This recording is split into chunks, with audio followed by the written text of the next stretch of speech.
కూడా యేసుక్రీస్తు ప్రభువారి యొక్క ఘనమైనటువంటి నామములో శుభాలు మరి తెలియపరుచుకుంటూ ఉన్నాను. దేవుని యొక్క పరిశుద్ధమైనటువంటి నామములో తిరిగి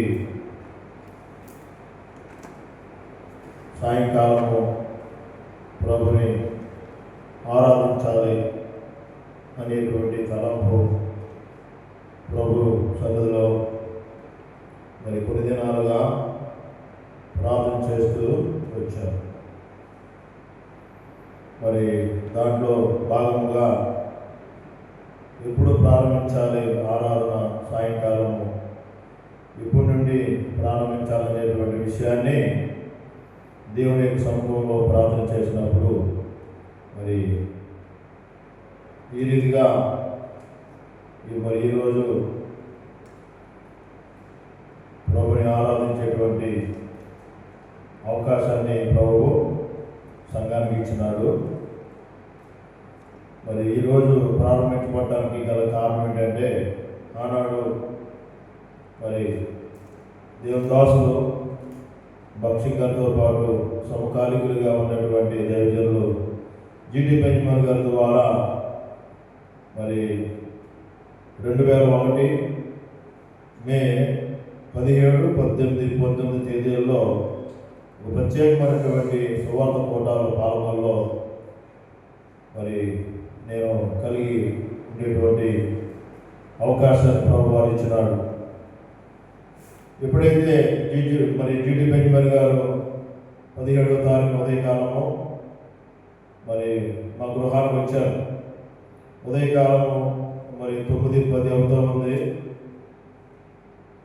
ఆయన రావడానికి గల కారణం ఏంటంటే, 3 దినాలు ఆయన ద్వారా మరి ప్రత్యేకమైనటువంటి కూడికలు పాలకొల్లు పట్టణంలో మరి బీవీఆర్ఎం మరి గ్రౌండ్స్లో మీటింగ్స్ మరి కండక్ట్ చేయాలనేటువంటి సందర్భంలో జీటీ బెంజమిన్ గారితో పెద్దన్న గారు కృపావరం అన్న మరి అడిగినప్పుడు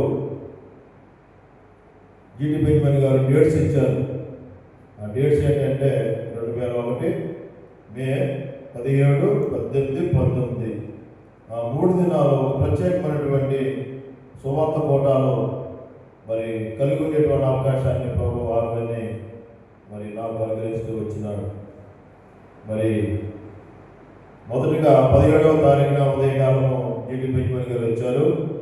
వచ్చిన తర్వాత 9:10 అవుతున్నటువంటి సందర్భంలో మీటింగ్కి బయలుదేరి వెళ్ళాలి. జీటీ బెంజమిన్ గారు వర్తమానం మరి మొదటి వర్తమానము ఇవ్వటం వరకు మరి జీటీ బెంజమిన్ గారు సిద్ధపడుతూ ఉన్నారు. మేము కూడా పెద్దన్న కృపావరం అన్న, నేను అలాగే కిష్టపల్ గారు వీళ్ళంతా కూడా మరి సిద్ధపడుతున్నటువంటి సందర్భంలో మరి జీటీ బెంజమిన్ గారు మరి మా గృహంలో ఆయన బెడ్ మీద కూర్చున్నారు. కూర్చున్న తర్వాత ఈ లోపల మేము టిఫిన్ పెడతాం, బ్రేక్ఫాస్ట్ అనే దోశలు పెట్టాము.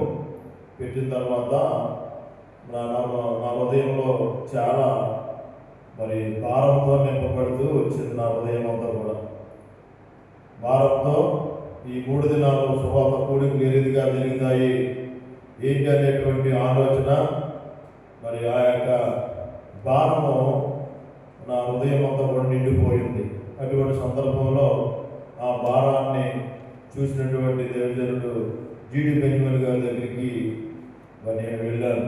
నన్ను గమనిస్తూ ఉన్నారు జీటీ బెంజమిన్ గారు. గమనిస్తున్నటువంటి సందర్భంలో ఆ బెడ్ మీద కూర్చున్నప్పుడు ఆ కాళ్ళ దగ్గరికి వెళ్ళి ఇంకా ప్రార్థన చేయించుకుని అక్కడి నుండి మీటింగ్స్కి వెళ్ళిపోవాలనేటువంటి సందర్భంలో నేను మరి జీటీ బెంజమిన్ గారి దగ్గర కాళ్ళ దగ్గర మోకరించాను. ఎప్పుడైతే నేను మోకరించానో పెద్దన్న కృపావరం అన్న జీటీ బెంజమిన్ గారికి నాకు మధ్యలో ఒక సైడు పెద్దన్న కృపావరం అన్న నిలబడ్డాడు. నిలబడిన తర్వాత జీటీ బెంజమిన్ గారు ప్రార్థన చేయడానికి సిద్ధపడుతూ ఉన్నారు. సిద్ధపడుతున్నటువంటి సందర్భంలో జీటీ బెంజమిన్ ఒక ప్రవచనాన్ని ఆయన ప్రవచించారు. ఏంటంటే మరి దేవుడు యేసుక్రీస్తు ప్రభువు ఈ ప్రాంతం అంతా కూడా, ఈ ప్రాంతంలో ఉన్నటువంటి జిల్లాలన్నీ కూడా దేవుడు నీకు ఇచ్చేస్తా ఉన్నాడు అని ప్రవచనము మరి ఆయన పలకడం అనేటువంటిది జరిగింది. అది ఎప్పుడంటే మే 2001 17వ తారీఖు ఉదయం 10 గంటల ప్రాంతంలో. ఆ రీతిగా మరి ప్రవచించినప్పుడు ప్రక్కనే పెద్దన్న ఉన్నాడు, ఆశ్చర్యపోయినాడు. ఏంటన్నా ఇలాగ ప్రవచించారంటేనే కంగారు పడకు, దేవుడు ఆయన్ని మరి వాడుకుంటాడు, నువ్వే కంగారు పడకని చెప్పేసి అక్కడ పెద్దన్న మరి నాతో మరి పంచుకోవడము జరిగింది. ఎప్పుడైతే ప్రవచించినాడో జీటీ బెంజమిన్ గారు ప్రార్థన చేసిన తర్వాత మరి మొదటి మీటింగ్కి మేము బయలుదేరి వెళ్ళిపోయాం. ఆ రీతిగా ఆ రోజుని ఎప్పుడైతే ఆ యొక్క సన్నివేశం ఏ రీతిగా జరిగిందంటే మరి దేవుని యొక్క వాక్యం ప్రకారంగా మరి లిటరల్గా అది నా విషయంలో ప్రభు కార్యం చేస్తూ వచ్చినాడు. అదేంటంటే వాక్యానుసారంగా ఈ యొక్క విధానము, ఈ ప్రవచించడం, అలాగనే ఈ యొక్క ప్రకటన అనేది ఏ రీతిగా జరిగింది అనేటువంటిది ఆలోచించినప్పుడు వాక్యానుసారంగా మరి జరిగింది అనేటువంటి విషయాన్ని నేను గమనించాను. ఏంటంటే దయచేసి సమూయేలు మొదటి గ్రంథంలో 16వ అధ్యాయం ఏ రీతిగా మరి నేను అభిషేకించబడ్డానంటే అది వాక్యానుసారంగా మరి జరిగింది. నాకు ఎంతో సంతోషం వేసింది. ఈ యొక్క వాక్యాన్ని ఎప్పుడైతే గమనించానో నా గమనంలోనికి ప్రభు యొక్క వాక్యాన్ని తీసుకుని వచ్చినాడు. సమూయేలు మొదటి గ్రంథము 16వ అధ్యాయం ఏ రకంగా మరి నేను అభిషేకించబడ్డానంటే ఇక్కడ వాక్యంలో రాయబడింది ఏంటంటే వచ్చేసి 16 సమూయేలు మొదటి గ్రంథము 16వ అధ్యాయము 13వ వచనం. సమూయేలు తైలపు కొమ్మును తీసి వాని సహోదరు ఎదుట వానికి అభిషేకము చేసెను. నాట నుండి యెహోవా ఆత్మ దావీదు మీదికి బలముగా వచ్చెను. తరువాత సమూయేలు లేచి రామాకు వెళ్ళిపోయాడు. అక్షరాల లిటరల్గా ప్రభు నా విషయంలో కూడా వాక్యానుసారంగా నెరవేర్చబడుతూ వచ్చింది. నాకెంతో ఆశ్చర్యం వేసింది, సంతోషం వేసింది. పెద్దలతో పంచుకున్నప్పుడు పెద్దన్న ఆశ్చర్యపోయినాడు. కృపావారం అన్న ఇంకేం ఆయన కంగారు పడకు, ఆయన మరి దేవుడు వాడుకుంటాడు అని ఆయన నన్ను ఆదరిస్తూ బలపరుస్తూ వచ్చాడు పెద్దన్న.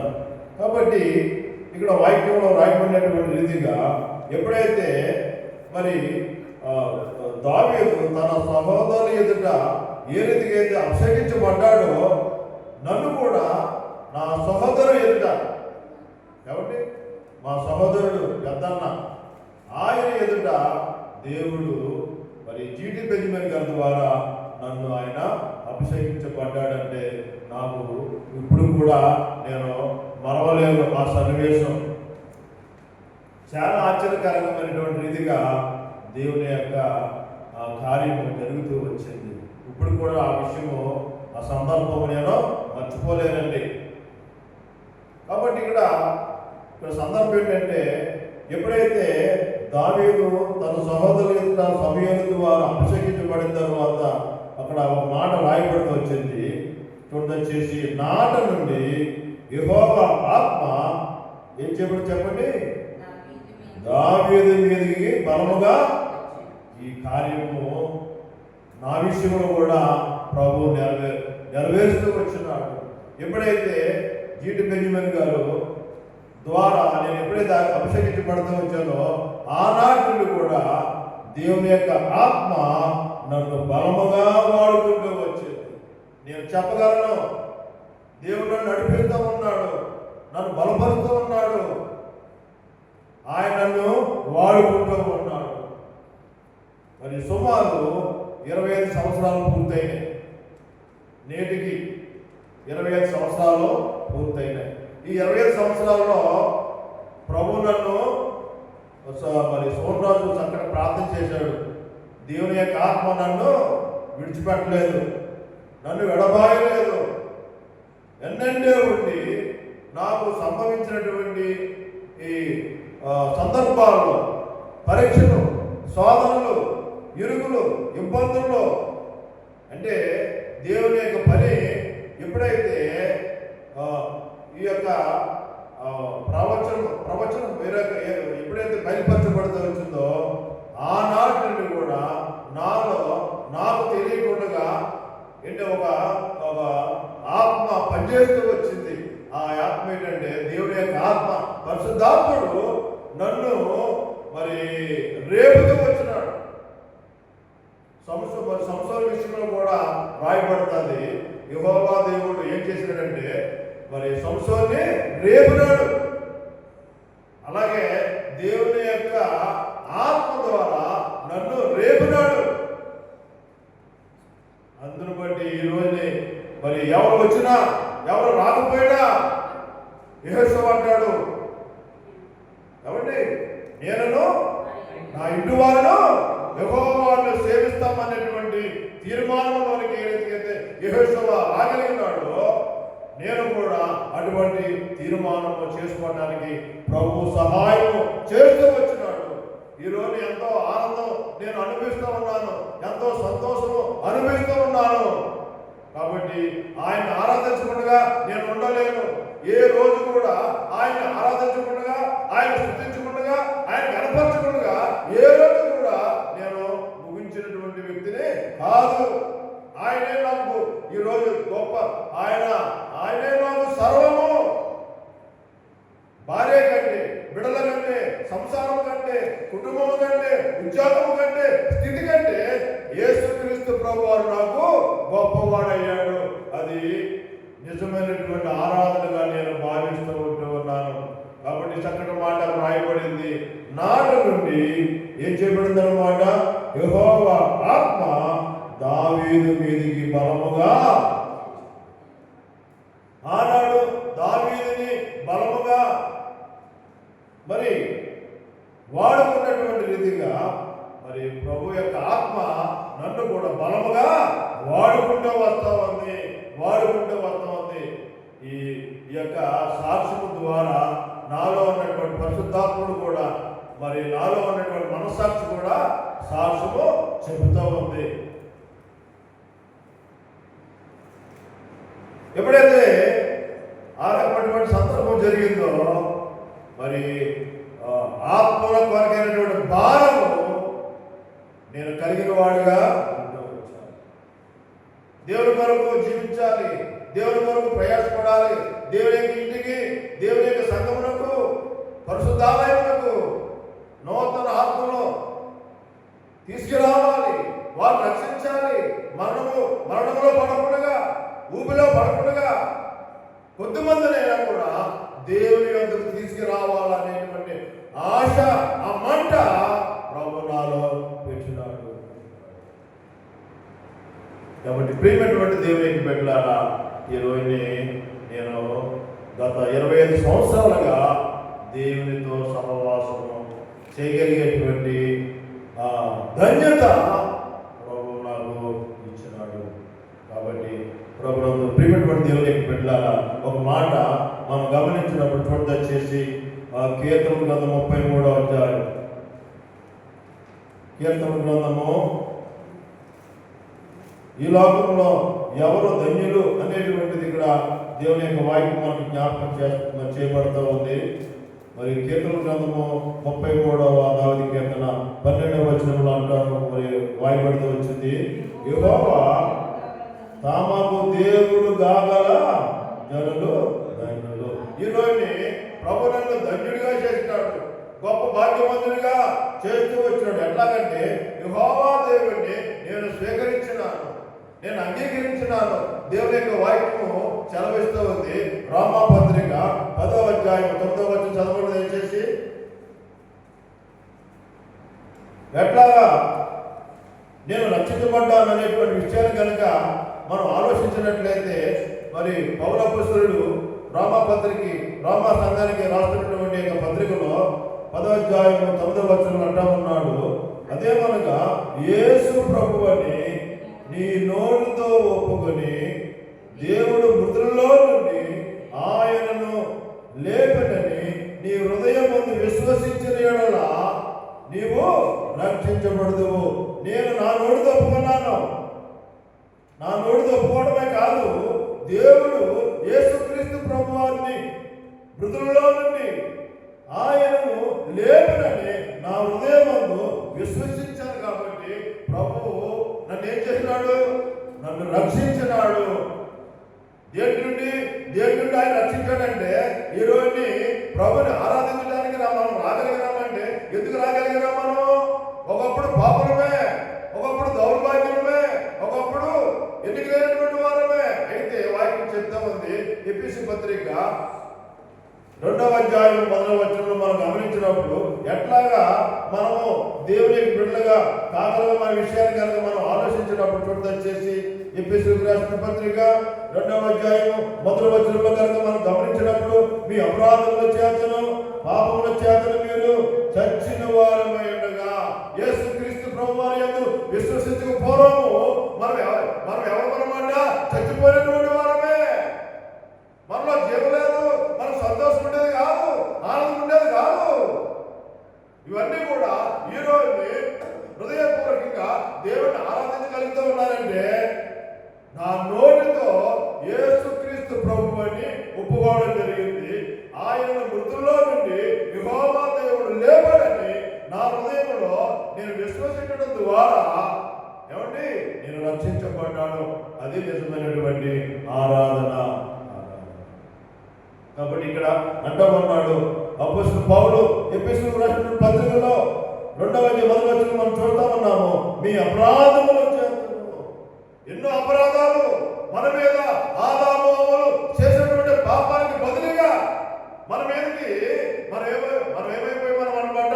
అపరాధులుగా చేయబడ్డాము, దోషులుగా చేయబడుతూ వచ్చా, పాపులుగా చేయబడుతూ వచ్చా. అందువరకే ప్రభు అన్నాడు, ప్రయాసపడి భారం మోసుకొచ్చున్నటువంటి సమస్త జనులారా ఎవరైనా కూడా రావచ్చు దేవుని సన్నిధికి. ఎవరైనా రావచ్చు, ఏ భేదము లేదండి. వాక్యం చెప్తూ ఉంది, ప్రయాసపడి భారం మోసుకొచ్చున్నటువంటి సమస్త జనులారా నా యొద్దకు రండి. నేను చెప్తూ ఉన్నాను, నేను ప్రభు దగ్గరికి వెళ్ళానండి. నేను మనుషుల్ని ఆశ్రయించలేదు, రాజులను ఆశ్రయించలేదు, ప్రధానులను ఆశ్రయించలేదు, అధిపతులను ఆశ్రయించలేదు. ఎవరిని ఆశ్రయించారంటే ప్రభువుని ఆశ్రయించినారు. దయచేసి మనం చివరిగా మరి కీర్తన గ్రంథము 118 మనము ఎవరిని ఆశ్రయించాలనేటువంటి విషయాన్ని అక్కడ జ్ఞాపకం చేస్తా ఉన్నాడు. 118 118:8 చదవమ్మా. మనుషులను నమ్ముకొనుట కంటే యెహోవాను ఆశ్రయించుట మేలు, రాజులను నమ్ముకొనుట కంటే యెహోవాను ఆశ్రయించుట. ఈ 2 వచనాలు నేను నెరవేర్చానండి. అర్థమైందండి. కేవలం దేవుని యొక్క వాక్యం ఉండటమే కాదు, వాక్యానికి నేను లోబడుతూ వచ్చాను. మనుషుల్ని నేను ఆశ్రయించలేదు, వారు నమ్ముకోలేదు, రాజును నమ్ముకోలేదు. ఎవరు నమ్ముకున్నారంటే యెహోవా దేవుని ఆశ్రయించినాను, యేసుక్రీస్తు ప్రభువాన్ని ఆశ్రయించినాను. ఆశ్రయించడం వలన నాకు సంభవించిన ప్రతి సందర్భంలో, ప్రతి శోధనలో నుండి, ప్రతి ఇరుకులో నుండి ఆయన నన్ను తప్పించినటువంటి దేవుడిగా ఆయన నాకు దొరికినాడు. ఎంత గొప్ప దేవుడు! కాబట్టి సంఘం ఎదుట, సమాజం ఎదుట మరి దేవుణ్ణి ఆరాధించకుండా, యేసుక్రీస్తు ప్రభువాన్ని ఆరాధించకుండా నేను ఉండలేను. దేవుని యొక్క సన్నిధికి వచ్చిన మన యొక్క ఉద్దేశం, మన తలపులు ఎలా ఉంటే ఉన్నాయి. ప్రభువు అన్నాడు, ఏమన్నాడు? తన మరి ప్రధాన శిష్యుడైనటువంటి పేతురుతో ఏమన్నాడు? యోహాను కుమారుడైన సీమోను ప్రొటెక్ట్ చేసి చివరిగా మన ఆరాధనలో ప్రవేశిద్దాం. చక్కని మాట మరి ప్రభువారు జ్ఞాపకం చేస్తా ఉన్నాడు.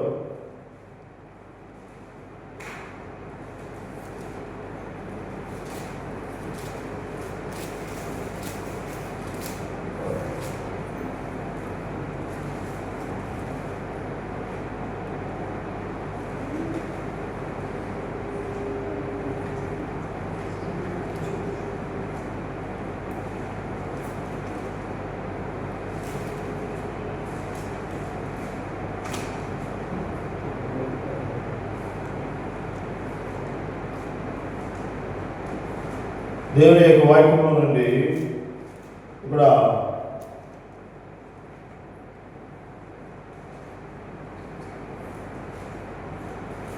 యోహాను సువార్త 21వ అధ్యాయం 15వ వచనంలో మనం గమనించినప్పుడు,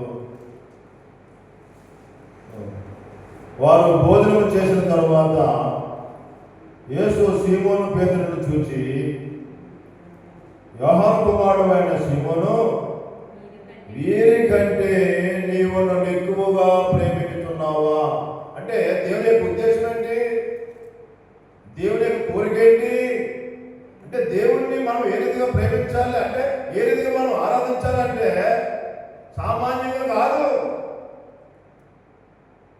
ఎట్లాగా ప్రభుని ప్రేమించాలంటే ఇక్కడ మాట్లాడుతూ ప్రభు అంటా ఉన్నాడు, యోహాను కుమారుడైన సీమోను, వీరికంటే నీవు నన్ను ఎక్కువగా ప్రేమించాలి. భార్య కంటే ఎక్కువగా ప్రేమించాలి, భర్త కంటే ఎక్కువగా ప్రేమించాలి, కుమారుడు కంటే ఎక్కువగా ప్రేమించాలి. ఎక్కువగా మనం ప్రేమించగలుగుతా ఉన్నామా? మన ప్రేమ ఎవరి మీద ఉంటుంది? భార్య మీద ఉంటుందా? భర్త మీద ఉంటుందా? కుమారుడు మీద ఉంటుందా? కుమార్తె మీద ఉంటుందా?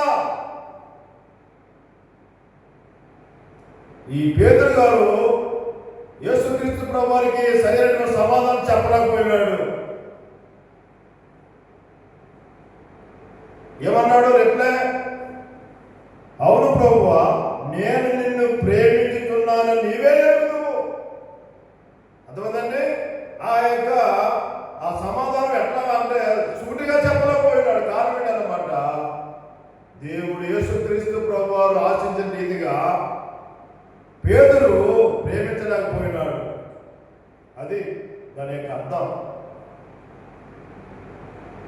అంటే దేవుణ్ణి మనము ప్రభువాన్ని ఏ రీతిగా ప్రేమించాలంటే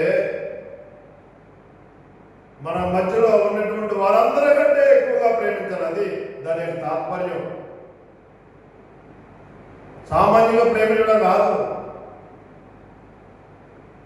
వీరందరికంటే నీవు నన్ను ఎక్కువగా, అది నిజమైనటువంటి ఆరాధన. అర్థమైందండి? భార్య కంటే, భర్త కంటే, కుమారుడు కంటే, కుమార్తె కంటే, ఉద్యోగం కంటే, మన సంస్థ కంటే ప్రభుని ప్రేమించాలి. ప్రభు, అది నిజమైనటువంటి ఆరాధన. 12 మంది శిష్యులలో మరి ప్రధాన శిష్యుడైనటువంటి పేతురు గారు చెప్పలేకపోయినాడు. మనం చెప్పగలుగుతా ఉన్నామా? చెప్పగలమా? మనము పరిశీలన చేసుకోవాల్సిన మనం అంటూ ఉన్నాం, వీరికంటే నన్ను ఎక్కువగా ప్రేమిస్తూ ఉన్నావా అని అడిగినాడు. అదే మాట ఈరోజు కూడా ప్రభు నిన్ను నన్ను అడుగుతూ ఉన్నాడు, వీరికంటే ఎక్కువగా నన్ను ప్రేమిస్తూ ఉన్నావా సహోదరుడా అని ప్రభు అడుగుతూ ఉన్నాడు. మన సమాధానం ఏంటి?